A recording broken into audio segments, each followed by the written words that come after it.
You need to change your settings after the Season 1 Reloaded update in Black Ops 6 because they are ruined. Now, if you aren't aware, they ended up changing how the sensitivities work in the game. So instead of going from a scale of 1 through 20, it now goes from a scale of 0.10 to 4.0. So instead of solid numbers being your sensitivity, like 1, 2, 3, 4, it's now decimals like 1.50, 1.55. I don't know why they made this change. I don't know what the issue was with just having solid numbers. But it doesn't stop there. They ended up releasing a chart that shows you what a 5 sensitivity would look like with the decimals now, kind of matching it up so you can have the right sensitivity on. Guess what? The chart is 100% inaccurate. So today I'm gonna be breaking down all of my settings so you're not confused anymore. Make sure you guys subscribe to the channel, click that thumbs up button and turn those notifications on so you don't miss out on my future Black Ops 6 videos. I really hope this video helps a lot of you out after this mess that they just kind of released to us for 0 reasons. And follow the Twitch live stream as well. I try my best to stream over there every single night. With all that being said, man, let's get into the updated settings.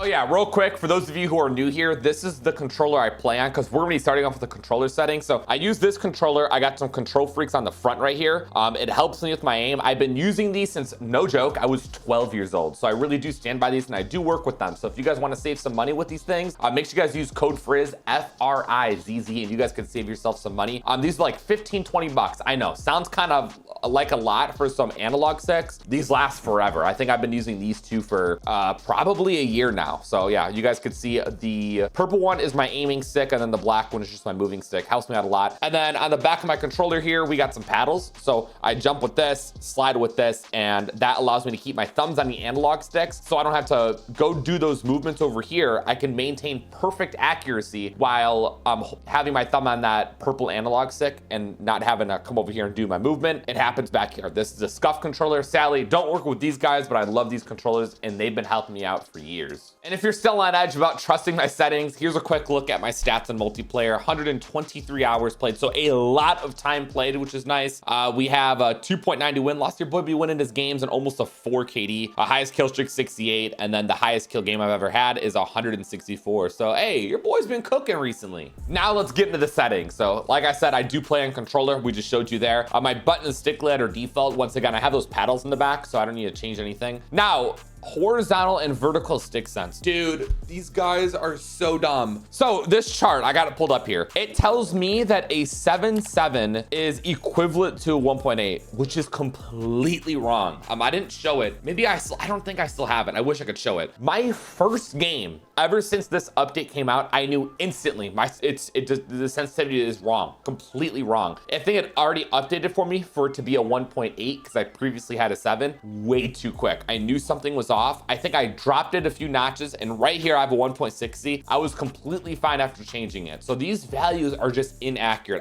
I don't know if I could find an updated chart for you guys. I'm gonna try my best, and if I find it, it will be in this video. If I don't put it in here, I just didn't find it or no one's made one, but the chart they posted is inaccurate, man. So I apologize. A 7.7 is a 1.60, 1.60, and this is just what felt great for me personally. Moving on, I have all this off right here. If you want to swap your bumpers and triggers, it's personal preference. I just don't do it. I do have like some trigger stoppers, so my triggers will only go as far down as they need to in order for them to work, which is really dope. Turn off your controller vibration. There's no reason for your controller to be shaking in your hands when you're in a gunfight. It's actually ruining your accuracy. Give this a week with it off and you'll thank me later. For my dead zones, I'm on a 7 for the left minimum, which is pretty standard. The left stick max is an 80. This allows me to attack sprint a little bit quicker, which is really dope. You always want to have this between like 75 to 85, and that's like the sweet spot, so you can activate your attack sprint significantly faster. My right stick minimum, I make it a lot stickier and harder to move, and that kind of helps me abuse aim assist in this game. I had a comment on my recent settings video saying that I knew he didn't know what he was talking about after I saw that 13 dead zone. It works for me. Personal preference. This is what I've been using. I'm giving you my settings. This is what I use. You don't want to use it, you can go down to a 7 like the left stick minimum. You're going to be completely okay, but I gave you my reasoning behind the 13. It just makes it harder to move it, and it makes it a lot stickier of aim assist for me to use, in my opinion. A right stick max, doesn't matter who we are or what you do, make sure it's 100, and then turn off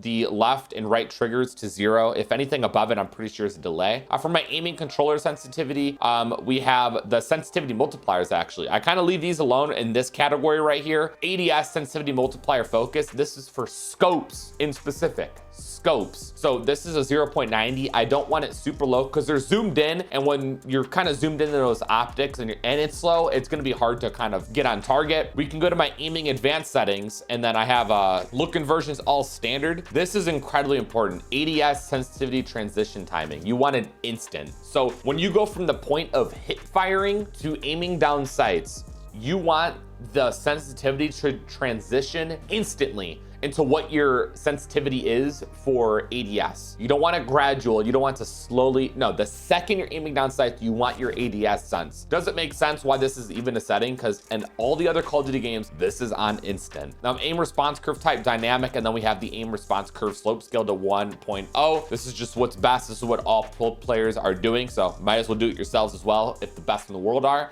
Custom sensitivity per zoom. Now here's where my low zoom ADS sensitivity multiplier is. So this is for like your red dots and iron sights, and mine's a 0.75. So when I'm aiming down sights, it's significantly slower to drag it to enemies, and that just kind of allows me to like aimbot on enemies. I really find this to help out with my aim so much. At default, it's a 1. For me personally, that's too much, bro. I'm moving too much with it. So I drop it down to a 0.75. Your boy doesn't miss any shots at all.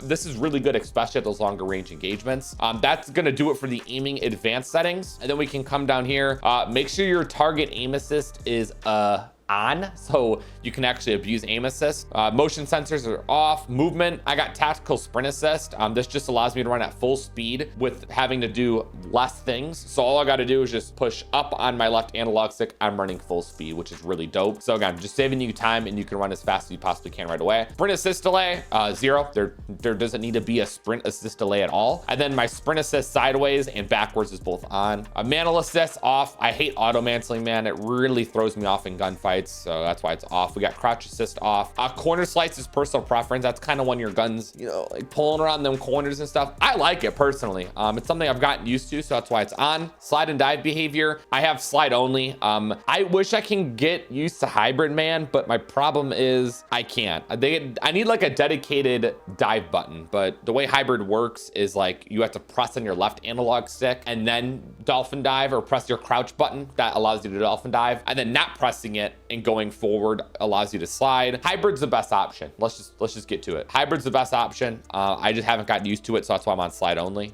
The rest of this is all on. You want to turn your parachute automatic behavior off so you can get the closest to the ground. You can start looting a lot faster in Warzone. This is on. Mantle cancels reload. That's on. Is it? I mean, do I want to keep reloading when I'm mantling? I don't know. It's on. That might be a default thing. We have my movement advanced settings. Most of this is kind of normal. I have single tap sprint. I think you want to do this over run. Sprinting door bash is on. Yeah, pretty default right here. And that's going to bring us to our combat controller settings. And a lot of this is kind of very standard. Didn't change any of this. Armor plate behavior for Warzone. Make sure it's on apply all, because then you just got to hold down triangle once and it applies all the plates you're missing, rather than having to hold it down to apply each and every single one, which could be a pain. Combat advanced settings, I have tap to reload, so I just have to press square to reload my weapon, which just makes it significantly quicker. If you're in Warzone, you want to do prioritize interact so you can loot faster. I always change it, but in this game the settings are separate, which is dope, so I don't need to change it. Akimbo behavior is independent, so I have to press triggers on my end if I want to use them. You could do paired, but the problem with paired is that the rate of fire or whatever it is, it's not as good as it is independent, so you can control it yourself, which makes it a little bit easier. And then overlay settings, if you want to change your overlay stuff, it's right here, directional buttons. But that's gonna wrap it up for the controller settings, man. Pretty straightforward, not a lot changed, but make sure you get those controller settings in line. There's not much to talk about when it comes to my graphic settings, so I'm just gonna quickly go through these. My brightness is on a 55. These are pretty much the same from the last update videos, so I'm not really gonna say too much here. I'll even show more there. Did I show more up here too? Just in case I need to come back and watch my own video, you know what I mean? So boom, that's all the display. And then here is my quality. Again, this is the perfect combination of frames and quality, so the game looks good and runs gun pretty evenly. Go a fidelity cast. I won't really show it right there, but gonna go all the way down. This is pretty much all the same from the season 1 settings, so There you guys go. We can go to view here. My motion reduction preset is off. And I'm pretty sure if you just turn this off, it reduces all the motion stuff. But we're gonna go over that manually, which is fine. Field of view, mine's a 115. 120 is the max. I just feel more comfortable on a 115. If you haven't messed with your FOV slider or you feel like 115 is too much, bring it down to like 110. 105 is good.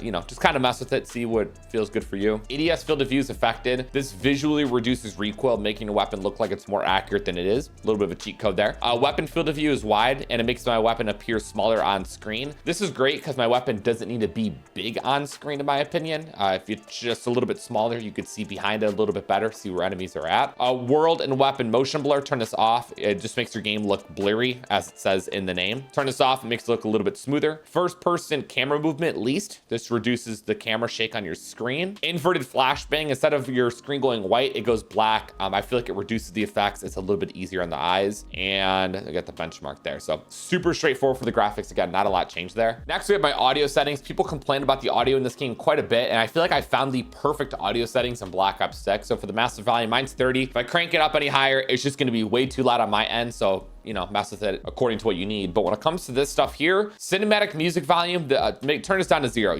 There's no need to have any sort of music playing when you're in game. It's so unimportant in my opinion. And then the gameplay music is kind of at the main menu. And I ain't gonna lie, it's a jam. I like to keep it on a little bit, which you might be able to hear in the video a little bit. But when it comes to dialogue and effects, crank this up so you could hear everything, including footsteps and call outs from the announcer telling you when there's a UAV in or a kill streak. That's the important audio. That's what you really want to hear. So that's why it's at 100, and all the nonsense like the music is turned off pretty much all the way. Next, we have my audio mix. I've been playing on Sucker Punch, and I think I did recently change this because we were on headphone bass cut before. Dude, Sucker Punch, I'm telling you, man, you could hear stuff. It's crazy. Sometimes I think I'm just tweaking out, but no, you really hear stuff very, very well in certain situations. So I highly recommend throwing that on. The mono audio is off, so it actually separates the left and right channels, so you could hear something from your left and your right. If this is on, it's just going to merge them. You're not going to know the difference. The asymmetrical hearing compensation, a custom audio profile to adjust the intensity of selected frequencies to each ear to compensate for the differences in hearing sensitivity. Enabling this setting will help balancing the sound field to appear symmetrical towards both ears, and in order to increase the accuracy of audio cues in the game. I don't know why you wouldn't want to have this on after reading that out loud. You can configure it as well. I just turned it on. I didn't really reduce the tinnitus sound. This reduces the ringing of the concussions and flashes, which can be obnoxious. And then my hit marker preset is default. Voice audio, if you guys even care about this stuff, yeah, this is just for my mic, I guess. Jot it down if you want to do it yourself, but audio settings, super straightforward, man. And last but certainly not least, the interface settings. There's a lot of good stuff in here, so I recommend listening very, very closely. So many prompts around controllers, since we play on controller. Tutorials, gameplay tips. I turn all this off. I don't want none of that, no nonsense on my screen to keep it real simple. Turn it off. Skip the introduction movie. I have this on, so I don't have to skip it. It just kind of automatically does it, which is great. We have the tool tips off once again. Telemetry, if you guys want to mess with your server latency, packet lost, and FPS counter, that's what I recommend having on, so you know if you're lagging or not. That's great. We have the telemetry label size. That's on default. And then network and hardware in-game icons. Those are on, just again, so you know what's going on in the game. Readability, subtitles, these are default, but for the most part, they're pretty, yeah, I have them off right there. Again, it's just words on the screen that don't need to be there, in my personal opinion. Color customization, man. If you want your game to look beautiful, color vibrant, and you want the colors to kind of be a lot more bold, you're gonna want to come to your color customization. Color filter 2, color filter target on both, and then make sure the world and interface color intensity are both on 100. I go over this in every single settings video for those of you who are brand new. This makes your, it's a world of a difference. I would show you like a before and after, but you're watching a video. Do it for yourself and look at your own screen right here in person, and you're gonna notice a world of a difference. It really does enhance the colors, man. It looks beautiful. A gameplay HUD preset, so you could change this stuff, man. I personally leave mine alone. I like the normal standard HUD, which is, you know, mini map top left and the kill streaks and field upgrade bottom right. But if you want to change it, you can experiment with it over here, and then you can also get to the color. Bro, as I was saying before I was really interrupted, you could access the customization HUD for the colors that we just went over through this gameplay HUD thing. So you can see it's right there, and we are at gameplay HUD. Now my HUD bounds, I have this all kind of squished in because you want to be looking at the center of your screen. That's where the enemies are going to be at, and that's where all your gun effects are going to take place. So if I have my mini map and my kill streaks and all the other important information a little bit closer to the center of the screen, I don't have to look further away to access that information, like where an enemy is, how much ammo I have, when am I going to get my next kill streak. So that's why I like it all kind of squished in with me. Minimap shape should be square. I'll take off my face cam for this. You'll see you get a lot better coverage out of the square minimap. It's just a little bit bigger, so you might as well turn that on. The default shape is circular, so you know, kind of like a you know type thing. Minimap rotation should be on. Radar is off. If you have this on, it works like a compass. It's like for old heads. I don't know what it is. The compass type, I have it on minimap, I guess. This is so irrelevant. I could honestly turn it off and I'd be fine. In-game text chat's on.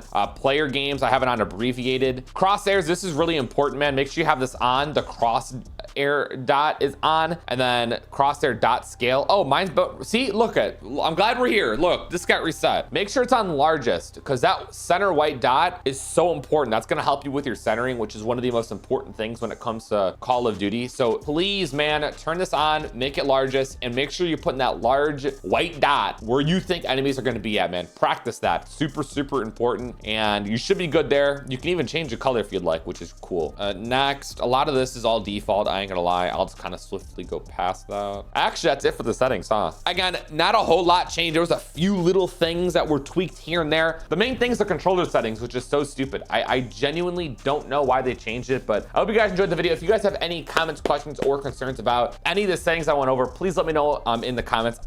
Having the most perfect settings is incredibly important to me. When something's off, dude, I just can't play the game. So I really hope this helped you guys out, and I'll see you on the next one. You guys all stay safe. Have a great day, and I'm out.